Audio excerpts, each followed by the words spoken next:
That song was a true song. I took a pill in Ibiza to show Avicii I was cool. I drive a sports car just to prove I'm a real big baller because I made $1 million and I spend it on girls and shoes. I look at my life now and none of those things are true. What part of life are you actively working on now? Being the best lover I can, partner to my girl, being the best leader to my team. My prior incarnation as a pop star is all about me, and that's not being a leader. Do you still consider yourself a pop star? No, not really. I mean, I'm 36, dude. While in the grips of this negative energy, you can become greedy and self-absorbed. For sure. Let's talk a little bit about that. Great. What were these words like self-possessed diva, aloof, arrogant, inconsiderate? Oh, well, all that stuff, man. I lean fully into that. That's a pretty small life to live. If anyone listening to this is going through a really tough time, you're questioning if you're on the right path, you're questioning if there's a point to all this, if you're questioning your own worth, just keep going, keep showing up. You might be amazed to find out just how good things get in your future. Give them your number in case they need it. Yeah, you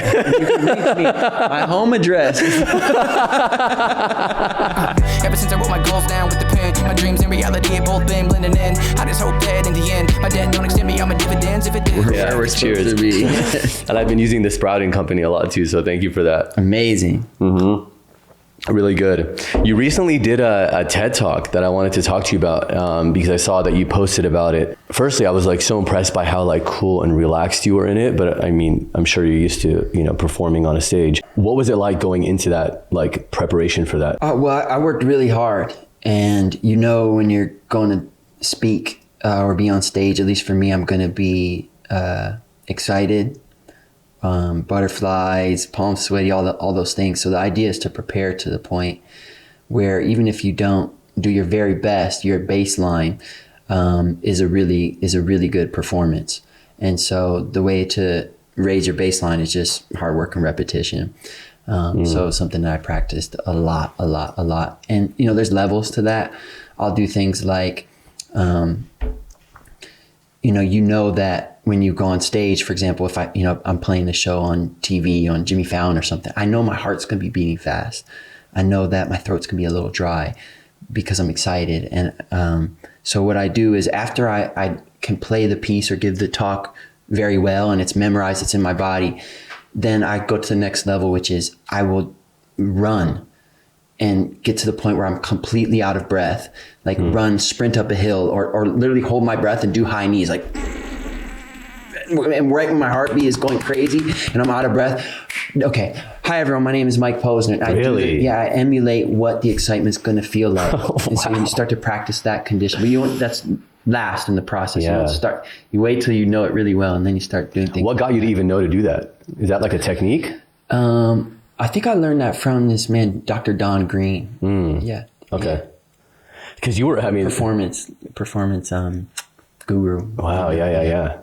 I'm going to practice that. And it's funny you say all that because people might think that you no longer at that level still get those feelings. No, every time. Every time. Yeah. I get nervous if I'm not nervous. Oh, wow. Yeah.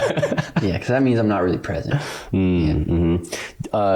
This is a weird thing that I noticed, but I actually made it even a note of it earlier, that you were wearing a super light blue shirt or something. And it's funny because if I ever have to do a speech where I feel like I might get nervous, there's a chance of it, that level of nervous, like you said, palm sweaty, I won't wear light colors because I'm then if I sweat, it's going to show. That's why I was like, man, he's bold. He knew he had it. I didn't think about that. One thing that I really love that you said, and I can actually resonate with this a lot. You said that it was the 10-year anniversary. Thank you. The 10-year anniversary of your song, I Took a Pill in Ibiza. And you're like, I no longer resonate with any of the lyrics in that song. And you were actually really happy to be at that point in your life where those lyrics didn't hold that meaning they had before. Tell me about that. Absolutely. That song was a true song. That's why I believe part of the reason it became so popular was it was really true. When I took an honest look at my life at the time, I was 26. I took a pill in Ibiza to show Avicii I was cool. When I finally got sober, felt 10 years older, but fuck it was something to do. I'm living out in LA. I drive a sports car just to prove I'm a real big baller because I made $1 million and I spend it on girls and shoes. I'm just a singer who already blew his shot. I get along with old timers, and my name's a reminder of a pop song people forgot. I can't keep a girl because every time the sun comes up, I turn them all loose and work's my excuse. But the truth is I can't open up. These were the lyrics. This was my life at the time. Yeah. And I look at my life now and none of those things are true. I'm in a beautiful relationship. I would never take drugs to show somebody else I was cool from a stranger. My name is not a reminder of a pop song people forgot. It's a reminder in some cases of inspiration, of changing your life, of walking across America, of climbing the tallest mountain in the world. So, do you drive a sports car though? I'm just kidding. I don't. I mean, I like sports But even if you did, it's not to be cool, right? It's just because you wanted to. If I wanted to give myself a nice car, because it'd be because I love myself and I deserve it. Yeah. Not because I'm trying to get someone else to think I'm cool. Mm-hmm. I love nice things. Mm-hmm. I have a nice house. Mm-hmm. I have a nice watch, so I love nice things, but it's because I worked hard and I deserve those things and I love myself. So it's not the thing, it's the intention behind it. Yeah, I'm just really proud that none of those lyrics are true anymore. One by one, they just change. And so the message, it's not like, to anyone listening, this isn't about me. This is about, don't judge yourself too soon, because you might be unhappy with one part of your life, or maybe your whole life right now. But man, in 5 years, in 10 years, you might not even recognize yourself. So just don't give up too soon. Don't judge yourself too soon. Keep going. It doesn't mean you have to be proactive and have a direction and work towards those things, but time, success and greatness is small actions of discipline repeated over time. Mm-hmm. And it just compounds and compounds and compounds. And 1 year after I wrote the song, my life didn't look that much different, but it was changing already. But now 10 years later, it's wow. Yeah. And so the message is just keep going. Keep going. Mm-hmm. And to be gentle with yourself, right? Like, you still love that Mike Posner. You're not him anymore, but you still love him. Yeah, I have to honor those parts of myself. Each iteration. They help me to become who I am now, and I love who I am now. I'm proud of who I am now. There's parts of myself I'm working on now, and so the journey never ends. We're always evolving, but it's just amazing how much can change in a life, and not that long of a time period. Mm-hmm. What part of life are you actively working on now? So many, man. I want to thank you for watching, but also please don't forget to subscribe, because we're noticing in the analytics that some people are watching multiple videos but haven't subscribed yet, and it really helps me to continue to improve the show. One of those improvements is that this season I'm only having one sponsor for the entire season instead of 5. And it's LEELA Quantum Technology. So they are the official sponsors of the Quite Frankly podcast. And I'm so excited because if you have followed me for a while, you know how much I love this technology. They have multiple third-party double-blind studies to show how this affects your health in a really positive way. But also the way I use it is I write my intentions on a piece of paper like this, and I put it in there, and it's now in the quantum field. So more about that in a bit, and thank you for watching. What part of life are you actively working on now? So many, man. It's being a better, being the best lover I can, partner to my girl, being the best leader to my team. My prior incarnation as a pop star is all about me, and that's not being a leader. Being a leader, you might have people working for you, but you're serving those people. In our org chart at our company, I'm at the bottom, and then the people that work for me are above me, and I serve up. You mean like the managers, agents, like that? Yeah, record label. I serve them. Yeah, or Brandon, people that work. Oh, you're saying now? Yeah, the people that work for me. I put myself at the bottom of the org. Imagine taking an org chart. Usually the CEOs at the top and the C-suite and then the middle management, right? So we flip that upside down. I'm at the bottom, and I serve up to the people that work under me, and ultimately they serve until we serve the people, the client. And so I'm here to serve.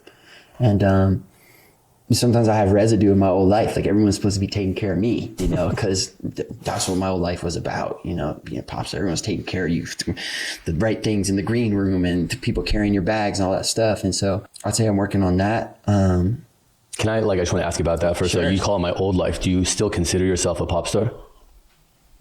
No, not really. I mean, I'm 36, dude. So what? I mean, I'm 36. Katy Perry's 38. She's a pop star. Yeah. I mean, I guess probably like just what I spend my time actually doing. You know, I haven't been on tour for 6 years. So there's no, this latest music that you dropped is not, you're not touring that.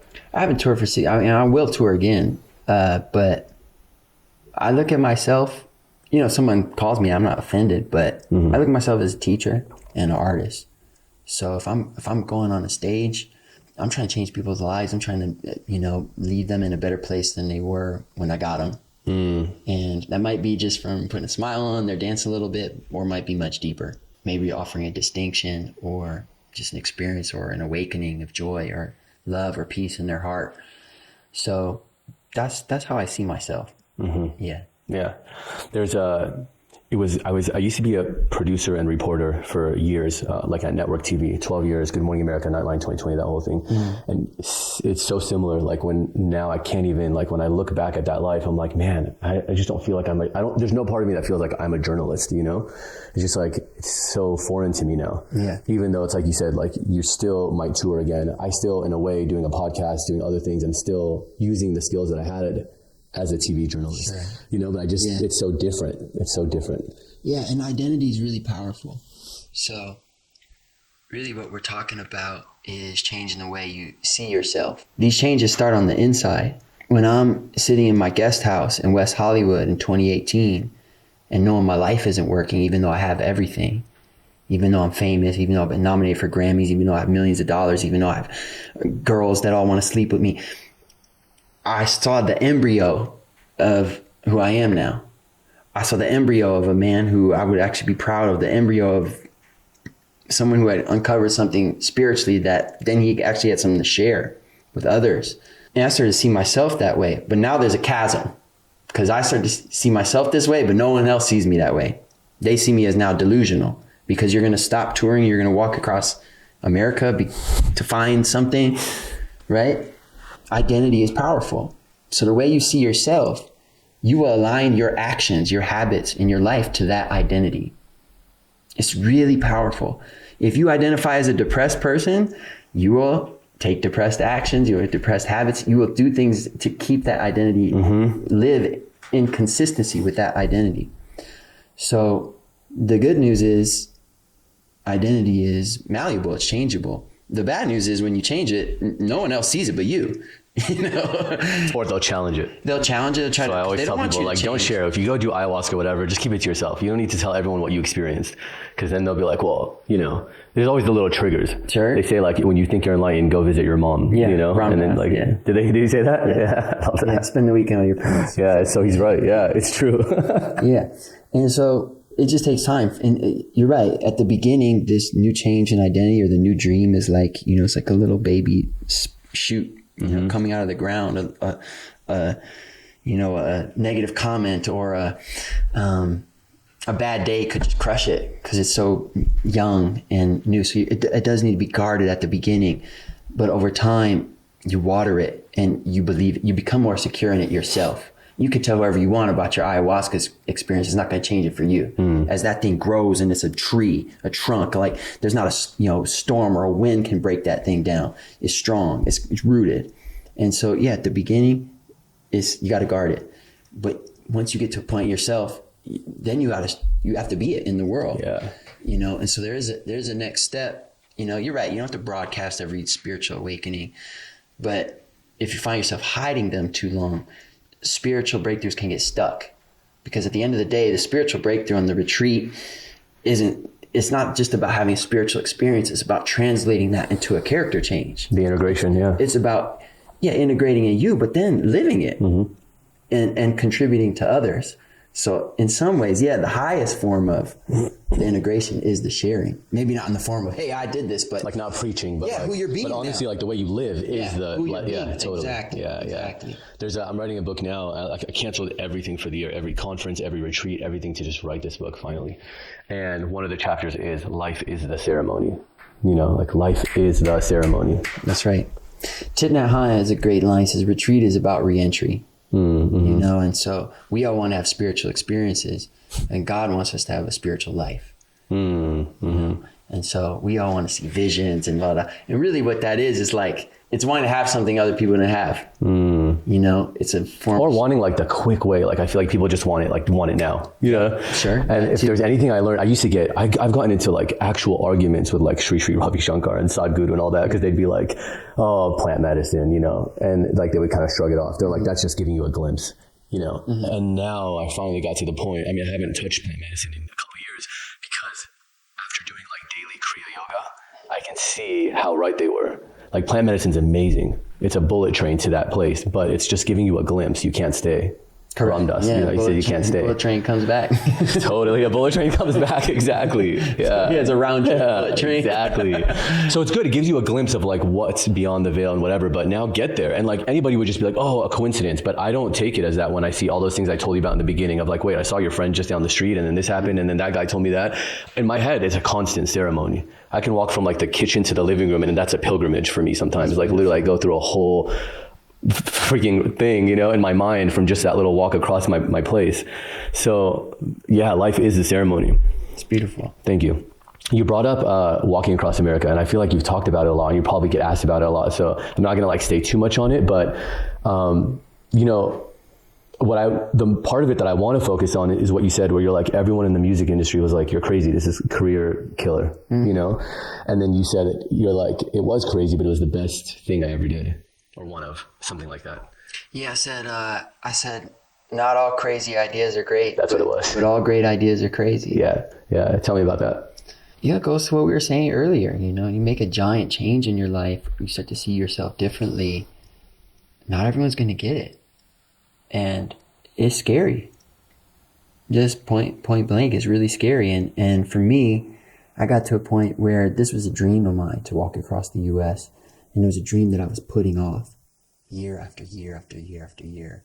And I thought, you know, I'll do this one day. I kept saying one day I'll do this. And my father died. My friend Avicii killed himself. My peer Mac Miller overdosed and died.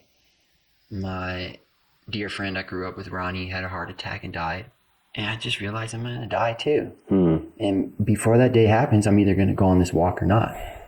And there's never going to be a right time. There's never a right time. No one is going to roll out a red carpet for me, Mike Posner, Grammy-nominated artist, and go, hey, you know what would be great for you to do right now is to stop everything and walk across the U.S. That day will never come. I'm going to have to disappoint some people. And I'm going to have to divorce myself from my old identity and the personality that they think that they're attached to. And it's going to be painful. And in fact, not only will a red carpet not be rolled out for me, the opposite's going to happen. They're going to give me reasons why I shouldn't do this, reasons why it's going to ruin my career, reasons why it might ruin my body. And some of these come from friends, people that just want the best for me. It's like their fear projected onto you. Yeah, they want the best for me. Yeah. Hey, you know, is this going to hurt your body permanently? Shit, is it? Now that thought's in my head, you know. And so it was scary. And the biggest thing isn't other people, it's your own mind, which will, repeat the negative thoughts or fears that they have, but also B, make up its own. And the thing is, your mind knows where you're really scared. So that's the most insidious one.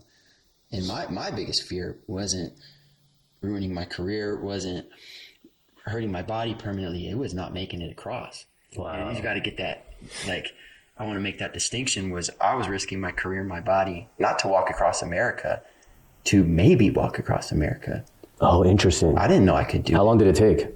Well, when I started, I didn't know how long it would take. I thought maybe in my head, 1 to 2 years. So you really were like winging the whole thing? Not researched it extensively, but like, you know, there's people that run across in 1 month. I knew I couldn't do that. And then there's old people that take 2 years to do, you know, so like, I didn't know. And then there's most of the people don't make it. And I've never done it before. That's why I want to do it, right? So I don't know. Like, that's the secret ingredient to anything really worth doing is there's the risk of failure. That's why there's growth embedded in the act, is because there's the risk of failure. If we already knew 100% you could do it, there's no growth there, right? There's no expansion there because it's probably something you've already done or adjacent to something you've already done.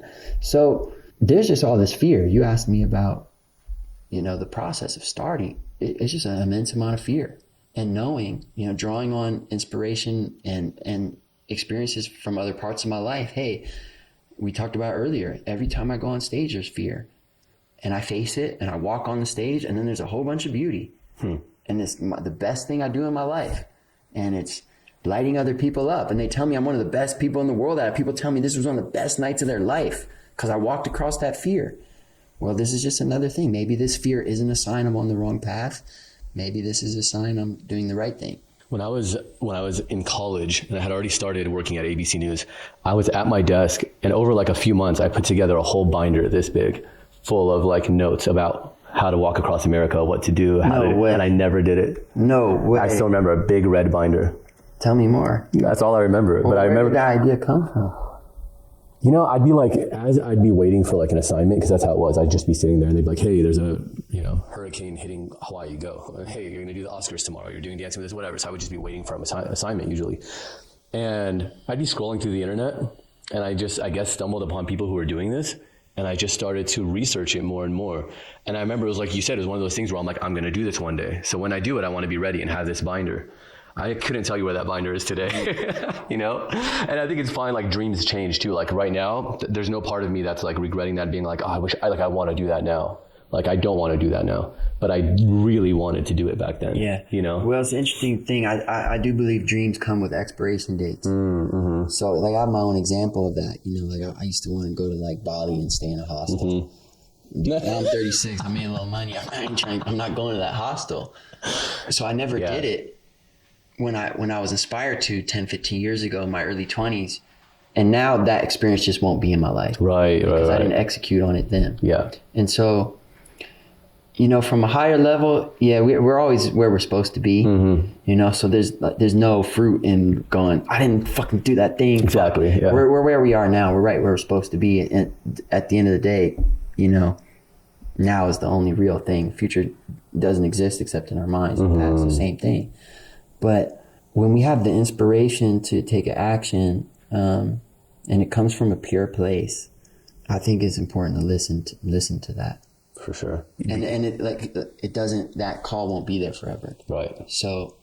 And because you acted on it now, you probably don't let other dreams go, right? I do sometimes, Okay. I teach what I need to learn. Right now, I'm writing a book, so my life is set, and I have an album done. So I look at this logically, which says the album's done. I don't need to write more music right now because I got an album done. Focus on my book. So my life is set up to write this book. It's scheduled enough. And there's no time to schedule to write music because it doesn't make sense. The album's done. And right now, I have this thing inside me going, you got to write some music. Yeah. It's not saying stop writing the book, but put a couple days a month where you're in the studio while you're writing this book. It's just calling to me. Is it because you're getting inspired? I feel it like churning in me, like it's ready to come out, and I haven't listened to it. It's like been there for 2 weeks, 3 weeks. Okay. And so it's like today I was like, I know I had to wait so long. It's like, I'm just scared, putting it on the books. Like I'm going to go to the studio that day with this producer. And so, sometimes I still don't listen, but you got to listen. I feel everything you're saying. So I'm the same way. I like schedule it. And even now I'm like, I'm supposed to be writing this book. I know, like I already know it's in chapter 1 and I've already started it, but the whole book's outlined. It's fully outlined, like every chapter, but to actually start putting it down. But I already know I'm like next week, there's 3 days scheduled for it. Just wait, like it's coming, you know? Once it goes on the schedule, that's an important step. Yeah. I always say a dream either grows into a plan or it withers into regret. So a dream isn't supposed to stay a dream. Dream's like fruit, it stays on the tree, it dies, it withers, it goes bad. You got to pick that thing and turn it into a plan like you did. You put it in the schedule. You were actually on, he's a good friend of mine, on Luke Story's podcast recently. He's got a biocharger too. Yeah, he does. People have no idea what that is. He got a little network of biochargers. The biocharger's amazing. I used to use his. He used to live here in California in the hills. Yeah. And I used to go to his place. He had in the backyard a biohacking room. And that was one of the things in there. Your phone doesn't work near it. It's pretty incredible. I love it. Yeah. I'm surprised you have one, but I'm impressed. That's really cool. It's one of those very... be insulted by that or, if that was a compliment. It's a big compliment. Because the thing is, like, you're like really making it your life, all the things you talk about. Yeah. But that's like another level. Like sprouting is one thing, But the biocharger is like, it's like another level. Yeah, biocharger's good. I would put sprouting above biocharging. I mean, I agree with you only in the sense that it's like back to nature and it's living. You're eating a living thing, you know? Yeah. Is it true that you used to like actually take it to the studio and start feeding people sprouts? Oh yeah, of course. But like other artists or just like your people in the studio? Yeah, other artists. Really? Yeah. Did they think it was weird? I'm sure some of them. They're used to probably eating like junk and like whatever in the studio. Yeah, but if I could make it up for them, like who was had 24K gold in at the house. I said, "Do you want it?" They're looking at me like, I don't know about that. And him and his buddy didn't want. He was like, "No, I'm good." But he let me make it up. I put a little extra virgin olive oil, some nutritional yeast, a little salt, mix it up, and I gave it to him. He's like, I can eat this all day. And then his buddy was like, yo, make me one. Hey, I just really quickly want to tell you about the necklace that I'm wearing. You might see me wearing it in a lot of these episodes. I actually give it to many of the guests too. They're from LEELA Quantum Technology, and as you can see, there are little capsules inside that are supercharged with what they call quantum energy. And it's just like walking around with one of the full-sized infinity blocks with you wherever you go. So you can get those on the website too and be quantumly upgraded wherever you go. Yeah. So the reason I brought up Luke is he was actually on my podcast on season 1. I'm filming season 2 right now. And we spent the first 20 minutes talking about a letter that he had written to someone that he needed to forgive. And he wrote like this 20-page letter. That sounds like Luke. So him, right? There was a time once I was like, can you send me a 30 to 60 second clips talking about this thing? He sent me like a 20-minute video. Yep. I was like, I had my editor, I was like, find the best 60 seconds. But like, that's what he did. And yeah, it was really interesting though. He was like crying as he talked about it, you know, this letter that he wrote to this person and what it meant to him. But it made me want to wonder with you, because that brought up such a beautiful thing. Is there anybody that you have in your life that you needed to forgive? Oh. In that way though, like a deep, like this is really important that I get this out. Yeah, so many. I did a retreat, was it last summer, all about forgiveness. You know, I can think of 100 off the top of my head. I don't want to share them, not because it's private to me, but because I don't have permission from them. You know, if I had talked to them first, then yeah. But I would say another one that I'm very comfortable sharing about is myself. I mean, there's just so many things on this retreat that came up that I just hadn't forgiven myself for. Because I've had a lot of incredible dreams come true.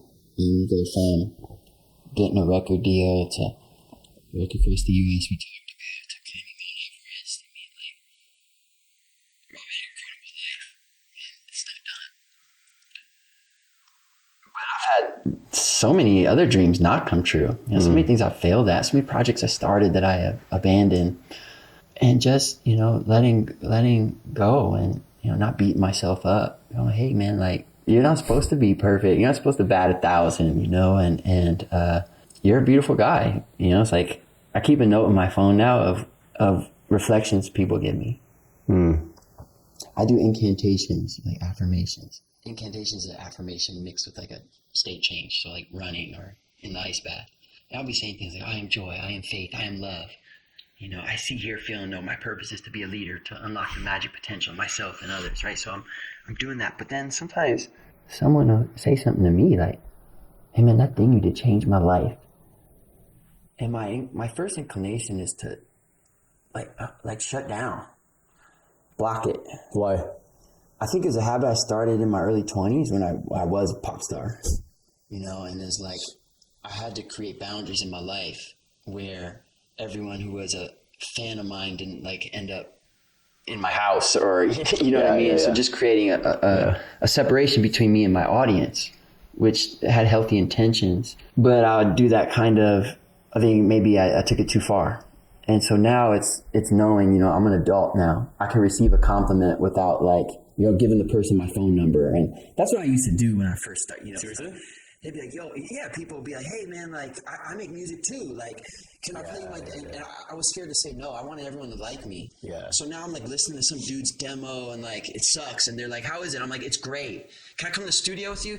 Yeah, here's my number. And and then they're calling me and I'm just ignoring their call. And it's just a very out of integrity way to live. God, I know what you mean. Yeah. And so now I'm 36, I don't need to do that, but still that little switch of like, hey, this person's giving me a compliment. Let me just build this wall real quick. And it's going, no, okay. they're telling you their truth about something you did. And you do these incantations, Mike, of how you want to see yourself. But here is life telling you how another person sees you. So I keep this note in my phone and say, you know, like, hey, this head coach of this football team told me this album changed how he teaches his players. This CEO of this company said this song I made brought them to tears. This person on the street said they've never heard, right? And so I keep this list on my phone, not to build my ego up, but just to remind myself, you know, not to, like, that I'm doing great. Sometimes I can be winning and feel like I'm not winning. You know? And you're a high achiever. It's important to take time to look at what you're achieving. You know, so for me, that's like every Sunday, you know, I'll look at that list. I'll go through the areas of my life and write down everything I did in those areas. Hey, like, all my goals aren't done, but I'm doing great. Man, so similar. Yeah, I changed my number last month. I've had the same number for like 15 years. And it was because I started realizing, because every time I speak at like a health conference, biohacking conference, any of these things, you know, people come up and they're so nice and they want your number. And I would do it because I felt bad. And then I realized one day I have all these random people reaching out for random things, and I'm trying to write my book and this and that. And I just, one day changed my number, and now like 20 people have it, and it feels so good. But at the same time, it's like you said, I can still go and love these people, give them advice, talk to them, hear what they need to say, and then it just ends there. I don't need to take it home with me. Doesn't need to become your best Totally, friend. yeah. And you don't have to feel bad about it either. It's like you're one person. You know, you can't like create a hole in yourself to fill someone else, you know? I went to a meditation retreat a couple months in March, beautiful retreat. And I just go like as just a normal guest. And so I'm like in a breakout group, you know, like, you know, a couple hundred people at this retreat. I'm in a breakout group of 20 people, and, you know, a couple of them recognize who I am and stuff. And it's a beautiful retreat. So we're having these deep experiences. We're hugging. It's like beautiful. And one of the guys who I really liked, he's like, hey man, can we like keep in touch after this? And I said, you know, respectfully, no, thank you. You know, I really like you, but, you know, I just have to guard my space and time, and I don't give my number out really like that. And he was like, I totally get it. You know, we gave each other a hug. And so just, it doesn't need to end. Every person you meet doesn't need to end with you then going, you know, having lunch with them and having this friendship. It can, you know, you can go too far the other way where you're like, you know, you're meeting someone great who might be a great person. You're not open to it, but yeah, you got the boundaries, man. Yeah. Okay, I had something I want to share with you. So I had Chaka on 25, it's going to be 50 soon, you know? Yeah, it's so true. It's so true. And quick, too. It'll happen really fast. I had one of those 20 people or whatever in my phone the other day introducing me to somebody and was like, hey, this person asked if you would be on his podcast. I told him I'd do an intro. And I messaged him privately and I was like, please, if it's that important, like just do it on email. Like, because this is the whole reason I changed my number. Yeah, or just tell him, hey, before you give my number, I'll ask my permission. Yeah. That's very reasonable. Yeah. You know? And I do that for other people as a personal policy. I never just throw people on text. For sure, yeah. If I'm going to if I get your number and it's that happens, I'm going to ask you first, do you want to be connected to this person? So yeah, you just ask them. Yeah. So I had last season Chaka Khan on the podcast. And she's amazing, right? Yeah. Yeah. Sick guest. I was telling Brendan actually, because I was at Good Morning America for like so many years. I interviewed every A-lister you can imagine, presidents, like celebrities, everyone. So I was like, this podcast is not that. It's not about celebrity. It's about spirituality and health. So if the person has something to talk about that's related to that, great. I'd love to have a celebrity on, right? Yeah. So Chaka was that because she's talking about her transcendental meditation, how she got her name, Chaka Khan, and you know the African practices that she joined as a kid. Like amazing life. One of the things though is that day she had done. I flew to New York for the interview. She had done CBS This Morning, Good Morning America, Today Show. So she had already done all the morning shows. By the time she gets to me, your whole past life. Totally, yes. But you know what's funny is I was watching it in my hotel room and I was about to go to the studio to meet with her. We did at a recording studio and I'm watching her on, I think it was Good Morning America or Today Show. And I can tell like the questions they're asking, because you know they have like 2 minutes to do these segments. On a podcast you get an hour and a half. So they're asking her about a song she did with Stevie Wonder, you know, 50 years ago. They're asking like her about like just like it was so, I don't want to say superficial. I don't want to like talk bad about them, but you know, it was a superficial interview. So I could tell by the time she gets to our interview, she's already like, man, I've had a long day, you know, didn't really want to do it. Halfway through, I read her the star she was born under according to ancient Greek astrology, the same system that Alexander the Great would have used, and the whole interview shifted and we just started shh. And by the end she was like, you really impressed me, and she gave me a hug and she was like, that was the most meaningful interview I did today.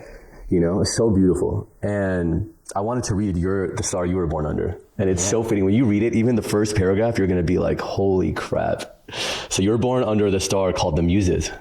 Okay. February 12th. Do I have the right date? Yep. Okay. The Muses. And look at the first, That checks out right away. the first, I mean, you talked earlier about like this thing that's churning in you, like you got to get it out, right? Yeah. Look at the first line in this. Are your favorite things singing, playing an instrument, or listening to music? That's literally the first line. Maybe it's spending your time composing songs, poetry, or works of fiction. If any of this rings true, you are in the groove of your special star, because not everybody's living in alignment with the star they were born under. Those born here are the natural inspiration of the human race. Muses, you are able to move the emotions around you, uplifting their spirits. Yep. Or bringing them to tears. You help everyone to feel and to experience. One of the primary quests of those born under here is the search for truth, which can then be expressed through their creative works. So that's totally you search for truth, and then you got to get it out. Muses are commonly rather liberal in their thinking and find themselves driven to take up a cause, uniting others to assist them in that regard. Muses, you could even be a leader, as others are captivated by your creative efforts and hold you in high regard. Resonating so far? Yeah. Every word. A desire to travel comes naturally to born under this star, and many find themselves spending part of their lives in foreign lands. Think of it this way. Muses, you are in the lineage of the traveling medieval minstrels. Yeah. These creative, adventurous types would illuminate the minds of others, informing while entertaining. I just thought, I don't know why your lyric just came to me. I wish Tracy Chapman was my friend. She would know exactly what to say. You carry on this grand tradition with your penchant for the arts. As a bonus, you may be given fame and fortune in your life, increasing your influence even more. But don't let all this turn, oh man, it's everything you talked about already. But don't let all of this turn your head, Muses. You have a shadow side. In fact, if your head gets turned, this is when your shadow side comes roaring out. So in other words, when they say your head turn, like letting it get to your head, you know? Yeah, I picked that up. I've never heard it phrased that way. I know, right? Turn your head. Yeah. Sounds aggressive. Yeah. Don't turn like churning butter like in my brain. Oh, you were picturing it like that? Yeah, someone like mushing my brain. I was imagining like churning your head. While in the grips of this negative energy, you can become greedy and self-absorbed. Mm-hmm. If this overly materialistic streak shows up, you will become stingy, grasping, and covetous. At its worst, narcissism sets in and the traveling minstrel becomes the self-possessed diva, aloof, arrogant, inconsiderate, ruthless, and vengeful. Now they're talking about somebody who lets themselves get lost in that. Oh yeah, that's me too. You seen yourself lost in it like that? For sure. Yeah. Let's talk a little bit about that. Great. Tell me, like, what was like the depth of that? What were these words like? Self-possessed diva, aloof, arrogant, inconsiderate. Oh well, all that stuff, man. It's I leaned fully into that. You know, I was making insane amounts of money at a very young age, getting inordinate amounts of attention from the opposite sex, and like I said earlier, I just thought everything was there to serve me. Mm-hmm. And then when life didn't line up exactly how I wanted, even if it was a small thing, then I'd be upset at life. I'd be upset at everyone around me. I thought life was just there to serve me and my every preference. And I thought other people were there to serve me and my every preference. And that's a pretty small life to live. And so I thought if I could just change the conditions just right, like maybe get this car, move to this neighborhood, then you know, everything, then it would all click into place. And I started like curating my life into this little sandbox and just moving toys around inside the sandbox and thinking, oh, if that goes over there, then everything will be better. And that's like not the point of life. The point of life is to realize you don't need to be in a sandbox, that you're okay. Like things don't need to be, your job isn't to design the external circumstances just perfectly. Your job is to design the internal circumstances to be at peace with whatever the externalities are. And so all those things in the shadow are in me still. Mm-hmm. Like they you know, they might come out today. Mm-hmm. And so, you know, my job is like, I've got 1,000 different moods, 1,000 different patterns and things inside me habits that don't serve me, and they don't run my life anymore because I've changed my identity. I've changed who I am at a baseline, but I'm a human being. I'm not perfect. So occasionally something like that will come up. I don't identify with it. I try to recognize it as soon as I can and love it and say, hey, I see you. I love you. You're not in charge though. And so you're not going to run my life, covetousness or stinginess or, you know, any divaness. Yep. And so Yeah, man. Those, like, when I'm at my worst, that's the flavor of my worst. You know? Yeah, it's so good. I can see that. It's natural. Yeah. It's a part of you, like you said, it's there, but you just don't nurture that part of you. It says here, you can avoid this with the proper dose of cultivating. Yeah, right? I almost took one this morning on microdose, and I was like, oh, not before an interview. I don't know what it is. Cultivating patience, realizing that what you produce is a gift from the gods rather than from your incredible unassisted genius. Right. In other words, you ain't all that. It says that, not me. It's true. It's so true. But actually, I heard you. I was like preparing for this interview yesterday, and I saw you had just posted a clip. It might have even been yesterday that said that. You said, I don't give myself all the credit. It comes from inspiration that I'm pulling from. Absolutely. From something divine. Well, you think about what inspiration is, at least for me, not in a spiritual way, just like a nuts and bolts way. It's an idea that pops in my head. I hear a melody or a lyric pops in my head. I don't get credit for that. It's popping into my head. Like, I'm not doing it.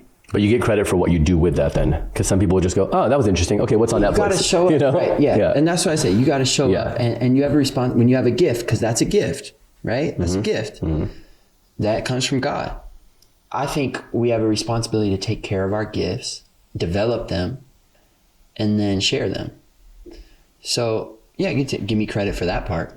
Sure, I'll take it. But at the end of the day, the thing, the inspiration, I'm not doing it. I'm really not.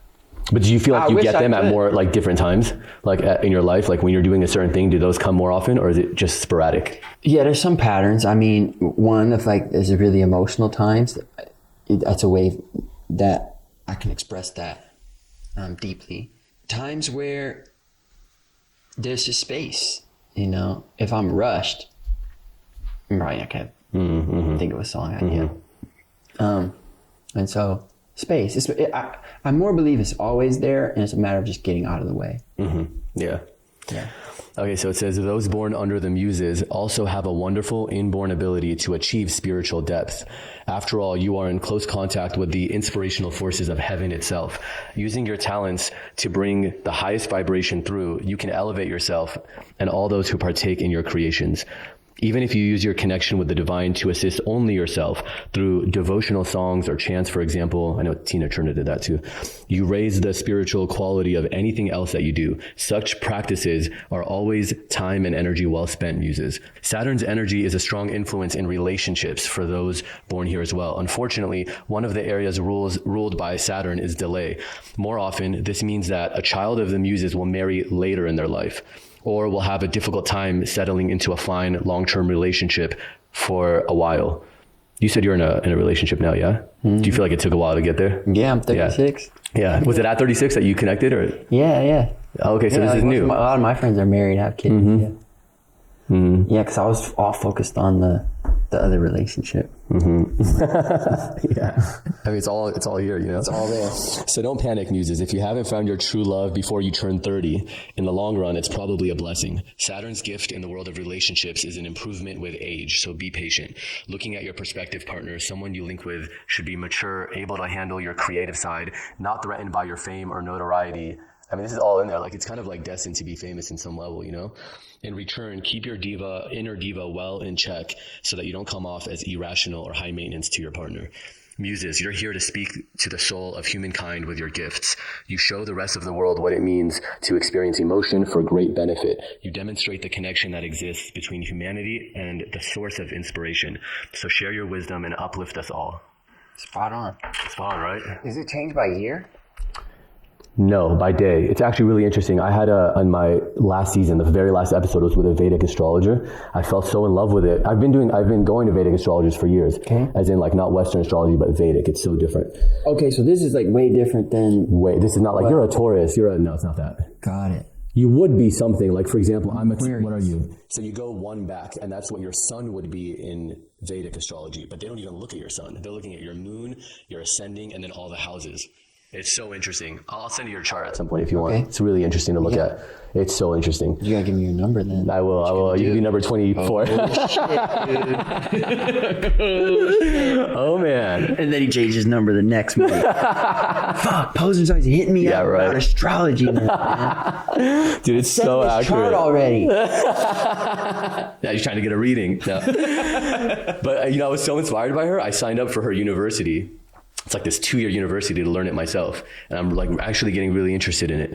But you know what I realized too is like, no. So to give you this is by day, but it changes every 2 weeks. It's not like everybody born in this month, everybody born in that month, it's like there's 27 of them. So it's every 2 weeks it changes, but this just gives you a general, it's a very like fluffy, it's not going to tell you things like super specific. You know what I'm saying? Where's your chart will? But what I'm realizing now, like it's funny because now I signed up for this course, I did it. But right after I signed up, doing these deep things with like Sadhguru, Sri Ravi Shankar, with certain people, like programs and like one-on-one as well, realizing that like your chart is a snapshot of your karma, of your programming in your mind. It's just showing you what like the patterns you repeat life after life and what you came here to learn. But the more you do this work, like deep yoga, deep practices, kriya, all this stuff, you're burning your karma. You're changing the patterns in your mind. The chart at one point, certain astrologers won't even read your chart anymore. They're like, it's not who you are anymore. Right. This is what you came in with. This was the blueprint, but you're not that anymore. You're burning all this karma. Yeah. You're creating now consciously of who you are, what you are. You know what I mean? I still like it. It's nice to look at, to know like, okay, you are like a muse. This is what you came in with. But at any moment, you can change that. Absolutely. Absolutely. Yeah, it's really nice. My last question is kind of unless you anything else you want to add, is kind of a downer, but not really. I don't think of it that way. I was born under the star Hades. And one of the things is that I actually contemplate death a lot. I think it's always on the top of my mind. In fact, in the interview when you talked about, you're like, man, I'm going to die one day. And that's why you ended up, doing the walk across America eventually. Like, do you ever think about death? Do you contemplate your own death? Yeah, I would say probably not enough. Death, it can be very clarifying in that it contextualizes your life in a very powerful way. And obviously, we all know that in our culture, we don't talk about death at all. We sweep it under the rug. We'll say things like, if I die instead of when I die, And if you've ever been around a loved one that's died, or you've come close to death yourself, and if you haven't had a loved one die, you will, it's part of life. But in those times, you'll feel this immense amount of clarity about what matters. And there's similar to spiritual practice or plant medicine, you'll feel a falling away of things that don't matter. They kind of just fall out of your consciousness. I remember I had my dad was in the hospital and he had a brain tumor and they're going to take it out. And I took the red-eye flight and I had this interview with some radio station to announce this tour I was going on with Nick Jonas, and I missed it. Wow. And normally I would have just freaked out or something like that, because I always try to honor my word and be on time. But my dad was dying. And I was like, I didn't give a fuck about that interview. And at the end of the day, that interview was not a bad thing to do, but it's not important in the grand scheme of things. Love, family, being present, enjoying life, helping others. These are the things that are important. We all know this, right? So the thing that's going to change your life is knowledge. We have enough knowledge for you, me, everyone listening to this. It's executing, it's living the things we already know. So death isn't something to be afraid of. It's a teacher, it's a reminder, it's a clarifier, it's a something that can put us, squarely back on our path. Don't you agree? Yeah, I'm trying to think if I should add to that or not. Yeah, man. Yes. Yeah, absolutely. And that it's just like the neck. It's connecting less with like this, and so you miss that interview, but in that moment, it's like, yeah, we're playing the game of being Mike Posner, Frank Elaridi, and all that, but that's not like that's just like the outfit I'm wearing right now. Exactly. Of my eternal soul. Yeah. So for me, it's like, does it matter fully? No, it matters to this character. So like, I want to honor that and have a good time while I'm here. Like, we're playing the game, but we might as well play it. Might as well be a good dream. Right. Or a pleasant dream. But at the same time, it's a dream, Yeah. I wanted to talk on that earlier, but I thought it would be stacking too many points because we were talking about identity. And I said identity is the most powerful force. maybe I could. I'm glad you're going back to this because I thought about that when you said it. Chosen my words a little more carefully. Yeah. It's the most powerful force to change habits in your incarnation. Yeah. But ultimately, identities change over a given life, and none of them are truly who you are at your deepest core. Yeah. So, when I was born, I was a child. I was a high school student. I was a basketball player. I was a college student. I'm none of those things anymore. I was a pop star. I'm kind of that now. Yeah. Right? Yeah. Or I'm a son. Mm-hmm.